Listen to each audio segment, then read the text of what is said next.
El hilo de la cometa, el podcast del cierre digital con Juan Luis Galiacho. Hola, ¿qué tal? Buenos días, buenas tardes, buenas noches, según nos estéis viendo y escuchando en todos nuestros canales, YouTube, Spotify, Podimo, X, Instagram, Facebook, etcétera, etcétera. Y como no, todos los días en el cierredigital.com, nuestro buque insignia, nuestro periódico de referencia.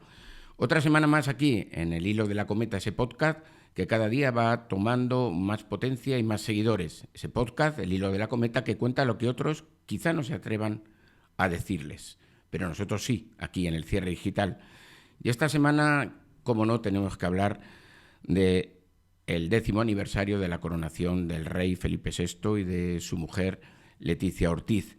Han sido todo tipo de fastos en la capital de España, engalanada por el alcalde Martínez Almeida, para conmemorar estos 10 años de poder, de estar en la cúspide de la monarquía española de Felipe VI tras la abdicación de su padre 5 días antes, hace 10 años. La monarquía sigue su paso, ha tenido todo tipo de, quizá de problemas, también de ataques personales a la reina Leticia por parte de un amigo suyo, ya saben ustedes, Jaime Ignacio del Burgo, ataques también, desde los poderes independentistas del Estado español hacia Felipe VI, hacia lo que es la monarquía, pero 10 años han pasado y la monarquía española con Felipe VI sigue aquí, sigue su curso y esperemos para el bien de España que quizás sean muchísimos más. Pero en esos 10 años hemos visto un cambio significativo fundamentalmente de doña Leticia, más aún que de Felipe VI. El rey Felipe VI, ha mantenido quizá un perfil, un tono más igual, más uniforme y más monótono. Pero sin embargo, Leticia Ortiz sí que ha cambiado radicalmente en estos 10 años de reinado. De esa Leticia Ortiz de blanco, con ese traje que deslumbró en esa coronación, ahora que ha vestido un traje diferente, era una blusa y falda de una firma española, con esos pendientes también de firma española, junto con sus hijas Leonor y Sofía, que también han vestido con trajes de diseños españoles. Pero dentro de la imagen de doña Leticia, pues ha habido un cambio radical en estos 10 años, y fruto de ello quizás sea esa corte que tiene ella, esas mujeres en la sombra, que son las que ha cambiado lo que es precisamente el perfil de Leticia Ortiz. Dentro de esas mujeres en la sombra de doña Leticia, pues se encuentran algunos nombres esenciales y fundamentales. Por ejemplo, su estilista, Eva Fernández, una chica de León, que es la que controla un poco o mucho el estilismo de la reina Leticia, que ha cambiado su armario, que ha dejado atrás modelos más clásicos para convertirla en un icono de los modelos vanguardistas, como saben ustedes. Se encuentra su peluquera de siempre, Luz Varelo, una chica que era la que peinaba a Leticia Ortiz en sus tiempos de televisión española y que desde entonces la ha seguido peinando, ¿no? con modelos incluso que llegaron a crear tendencia y que llegaron a un poco a cambiar lo que era ese look de doña Leticia, como el corte Bob, que lució en 2015, y otro tipo de cortes que incluso han seguido Camilla Parker, ¿no? La reina actualmente de Inglaterra, del Reino Unido. Aparte de su estilista, de Eva Fernández, de su peluquera Luz Varelo, pues también está desde hace poco tiempo la que es su maquilladora. Su maquilladora tiene por nombre Natalia Belda. Pero Natalia Belda, lo curioso, como dijimos en el cierre digital, es que trabaja precisamente para una empresa que se llama Mr. Pérez Management, que es una empresa que controla la que fuera en su día amiga, pues podemos llamar íntima, del rey Felipe VI. Fíjense ustedes lo que es la vida, ¿no? Diana Martínez Bordiú, conocida por Didi, que fue un amor quizá previo a la reina Leticia de don Felipe, y que creó esta sociedad que representa a gente dentro de lo que es el arte, por decirlo así, y entre ellos está esta maquilladora madrileña, Natalia Belda, que es la que en estos momentos pues forma parte de esta corte de mujeres de la reina Leticia. Y por último nos encontramos con la figura de quien ahora se ha convertido en su secretaria privada. Nos estamos refiriendo a la abogada del Estado, María Dolores Ocaña Madrid, que es la que ha sustituido al que durante muchos años fue la mano derecha de la monarca española, José Manuel Zuleta y Alejandro, que ha dejado el puesto, y en estos momentos la abogada del Estado, María Dolores Ocaña Madrid, es la que se encarga precisamente de todo este tema más administrativo, viajes, seguridad, etcétera. Esta abogada del Estado, la señora Ocaña, pues fue subsecretaria del Ministerio de Agricultura desde 2010 a 2020, si no recuerdo mal. Y sí, efectivamente, y luego pasó al Ministerio de Educación y Formación Profesional. Pero desde escasos meses pues ha cambiado y ahora es la que domina la agenda, por decirlo así, de doña Leticia. Pues ya lo saben ustedes, nombres claves detrás del nuevo cambio de Leticia Ortiz. María Dolores Ocaña, su secretaria privada desde hace pocos meses, que es la que lleva agenda, protocolo, seguridad de la reina. Su estilista, Eva Fernández, su estilista leonesa, que le ha hecho cambiar su armario. Su peluquera desde los tiempos de Televisión Española, Luz Valero. Y últimamente también su maquilladora, Natalia Belda. Esas son un poco las mujeres en la sombra de Leticia Ortiz. Y seguimos con nuestra Story Time de esta semana. Una Story Time dedicada a Lina Morgan, la gran actriz española. ¿Saben por qué? Porque Movistar recuerda con un nuevo documental la vida de Lina Morgan, que nos hizo reír a muchísimos españoles. Nuestra Story Time, pero será enseguida, en unos segundos, aquí, en el hilo de la cometa, en el podcast del Cierre Digital.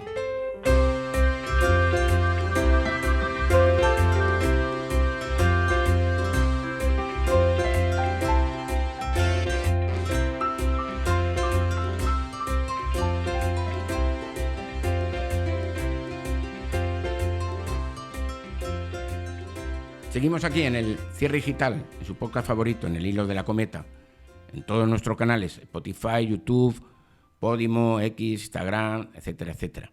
Y nuestra Story Time de hoy va a ir referida a Lina Morgan, a doña Angelines López Segovia, una madrileña que hoy tendría 88 años, que nos dejó el 19 de agosto de 2015, hace allá casi 9 años, y que ahora es, de nuevo, estrella de la televisión gracias a un documental que acaba de sacar Movistar. Pero en el Cierre Digital venimos contando la historia de Lina Morgan antes que Movistar, antes que este documental, con testimonios inéditos que están en nuestra hemeroteca. Testimonios como el de su gerente, mano derecha, administrador Ángel Gutiérrez, de sus amigos, de Raúl Sender, de la familia Osinaga, de toda su gente próxima, de su biógrafo, de Jesús García Orch. Todos han hablado en el Cierre Digital antes de este documental y podemos contar toda la historia de Lina mucho mejor. Y se la voy a contar resumida, porque Lina nace en Madrid en una familia humilde en el barrio de La Latina, donde luego tuvo su gran teatro y su gran templo. Su padre era sastre, su madre ama de casa. Lina era la cuarta de 5 hermanos y para sacar dinerillo pues vendía cartones. Posteriormente entró a trabajar en la revista del célebre productor Coslada. Ahí empezó a triunfar y poco a poco Lina se hizo un nombre. Era la chica de las trenzas, de las piernas, cantante, artista, bailarina, humorista. Y Lina se fue forjando a sí mismo hasta llegar a ser una de las grandes de España. Acuérdense ustedes esa serie en Televisión Española que le dio muchísimo dinero, Hotel Royal Manzanares, capítulos que Lina cobraba cerca de 200.000 euros por programa, por capítulo. Bueno, todo eso hizo forjar una gran herencia. Lina era una mujer creada en la posguerra franquista española. Era una mujer muy tímida, una mujer retraída, una mujer donde estaba rodeada de su familia. Su familia era su hermana, su hermano José Luis y su ama de llaves. Esa era su familia. Lina tuvo amores, sí tuvo amores, y los hemos contado aquí en el cierre. Su primer amor, como cuenta García Ors, su biógrafo, fue un chico, José Luis, cuyos padres eran los dueños del principal comercio de electrodomésticos de la Gran Vía madrileña, Avenida Radio. Pero su amor secreto fue el empresario taurino Juan Antonio Martínez Uranga, Choperita, un empresario taurino vasco, que ese fue su amor. Lina guardaba incluso una foto de él en su bolso continuamente. Martínez Uranga estaba casado. En esa época en España casi todas las artistas tuvieron relaciones con hombres casados, casi todas. Un día hablaremos de eso. Y Lina se enamoró de Martínez Uranga y Martínez Uranga de ella. Tanto es así que Martínez Uranga, que tenía negocios taurinos fuera de España, en América, le dijo: Lina, vámonos a América, vente conmigo.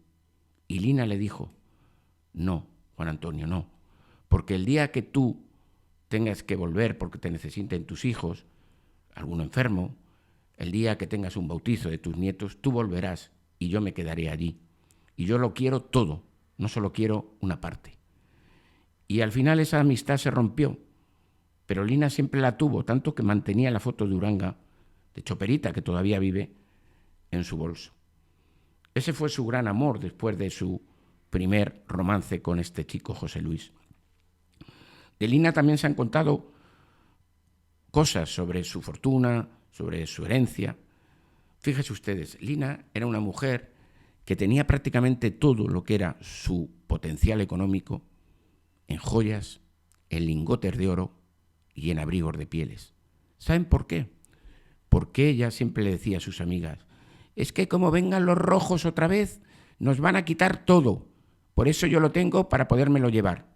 Y por eso lo tenía todo para podérselo llevar. Joyas, lingotes. Acuérdense ustedes de Carmen Franco Polo saliendo por el aeropuerto de Barajas, que le pillaron con joyas, etcétera, camino de Suiza después de la muerte del general Franco, de su padre.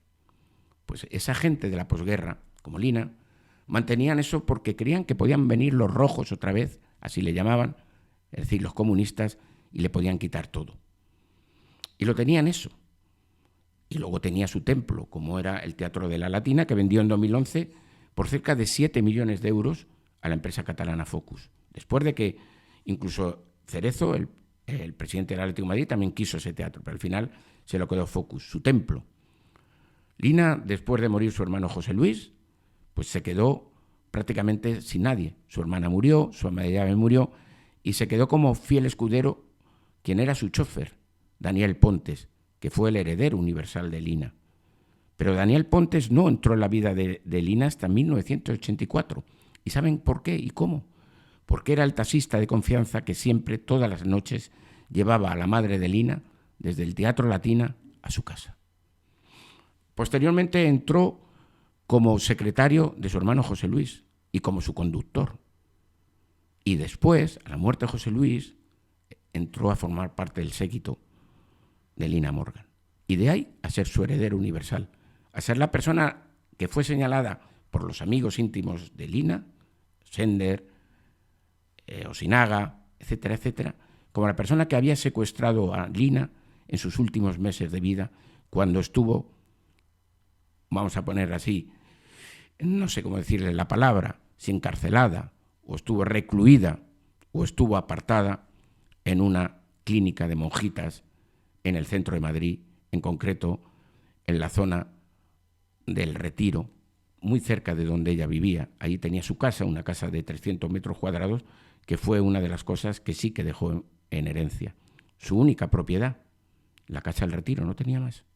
Eso sí, de 300 metros cuadrados, muy bien valorada, que también recibió Pontes.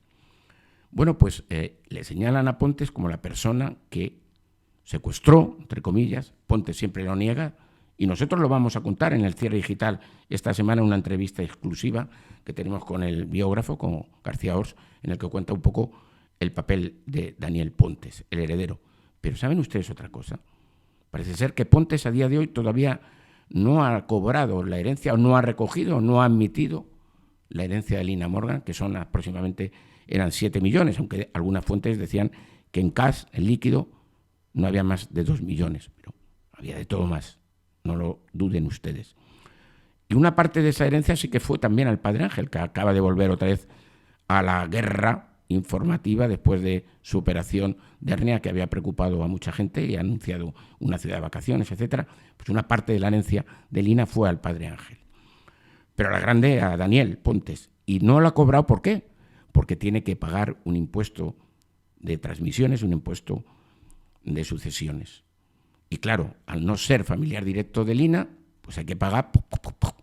Y claro, según Pontes dice que claro, que lo que tiene que pagar no le compensa en relación a lo que puede heredar. Y por tanto todavía dice que no ha heredado todo lo que es el montante global o propiedades globales de Lina Morgan.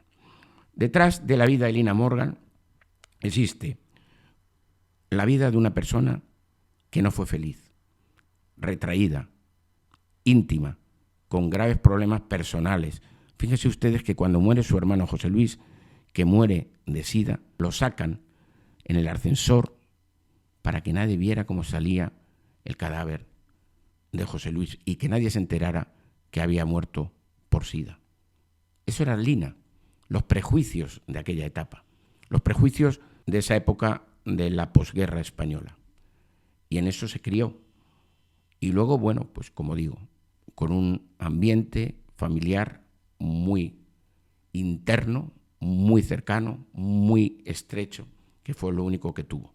Y últimamente, como digo, simplemente rodeada de quien fue su chofer, el que llevaba a su madre del Teatro La Latina a su casa. Daniel Pontes, su heredero universal, con cerca de 7 millones de euros, que según él todavía no ha ejecutado.